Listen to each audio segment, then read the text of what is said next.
Hello everyone, আসসালামু আলাইকুম। অস্ট্রেলিয়ার নিউক্যাসল থেকে সেলর্সের আরও একটি ভিডিওতে আপনাদের স্বাগতম। আমরা এখন আছি অস্ট্রেলিয়ার নিউক্যাসল অ্যাঙ্করেজ এরিয়াতে। যদিও আমরা এখানে অ্যাঙ্কর করে নেই, আমরা এখানে ডিপটিং করতেছি। এখানে সমুদ্রের গভীরতা বেশি হওয়ার কারণে এখানে আসলে অ্যাঙ্কর করা যায় না, ডিপটিং করতে হয়।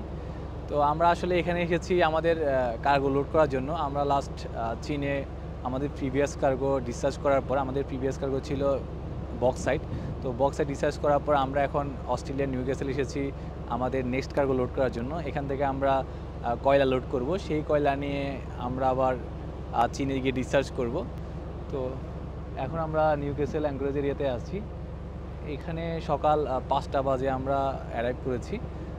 তো আবার বিকালে ঢুকে যাব, যদিও আমরা অ্যাঙ্কর পাচ্ছি না। আমার আসলে এই জাহাজে লাক খুব খারাপ, আমরা তেমন অ্যাঙ্কর পাই না। জাস্ট কোনো দেশে আসি, পুরে ঢুকে যায়, আবার বের হয়ে যায়। আমাদের জাহাজ আসলে খুব দূরের উপরে আছে। অ্যাঙ্কর থাকলে হয়তো একটু রিল্যাক্স করা যায়, বাট যখন অ্যাঙ্কর করা হয় না তখন আসলে খুবই প্যারার উপর যায়। যদিও প্যারা নেই, এগুলো আমাদের জন্য নর্মাল সিচুয়েশান। আমরা আসলে অস্ট্রেলিয়াতে বেশিক্ষণ থাকবো না, যদিও এখানে কার্গোর পরিমাণ প্রায় 80,000 টনের মতো, বাট আমরা এখানে থাকবো মাত্র 18 থেকে 20 ঘন্টার মতো। 18 থেকে 20 ঘন্টার মধ্যেই আমাদের লোডিং অপারেশন শেষ হয়ে যাবে, তখন আমরা আবার চীনের জন্য বের হয়ে যাব। তো আজকে সন্ধ্যার সময় ঢুকলে কালকে দুপুরে আবার আমরা বের হয়ে যাব। চলেন আমি এখন আপনাদেরকে আমাদের আশেপাশের পরিবেশটা দেখাচ্ছি। সকাল থেকে এখানে মেঘাচ্ছন্ন আকাশ, সূর্যের কোনো দেখা নাই, শুধু মেঘ আর মেঘ।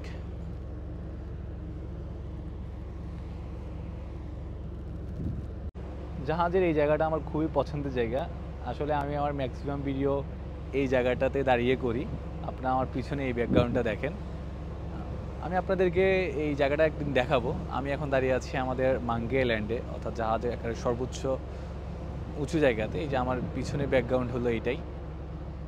আমি একদিন আপনাদেরকে দেখাবো আসলে এখানে কি কি থাকে বা কোনটার কাজ কি, আমি আলাদা একটা ভিডিও বানাবো। এখন আমি আপনাদেরকে জাস্ট ওয়েদারটা দেখাচ্ছি। অনেক সুন্দর ওয়েদার আসলে, মেঘাচ্ছন্ন আকাশ, সমুদ্র একেবারে শান্ত বলা যায়।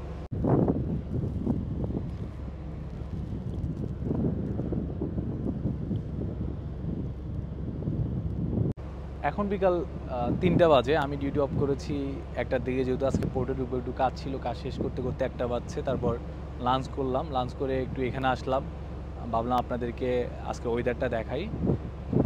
এখন একটু পরে আবার নিচে চলে যাব, আমার একটু রেস্ট করতে হবে, যেহেতু 5টা বাজেই আমরা বাড়তে ঢুকবো। তো 4:30টার দিকে আসলে পাইলট অনবোর্ড হবে।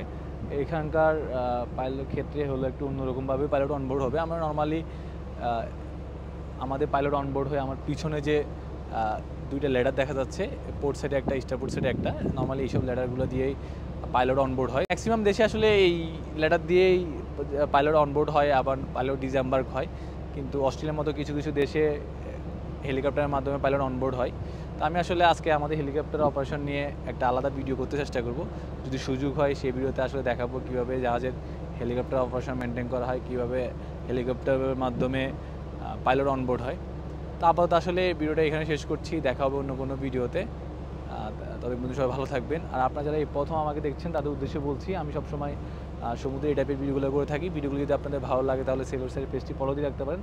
তাছাড়া সবগুলো সামাজিক যোগাযোগ মাধ্যমে সেলর্সের নাম আমাকে পেয়ে যাবেন। আশা করছি সেগুলোর সাথেও কানেক্টেড থাকবেন। ধন্যবাদ সবাইকে।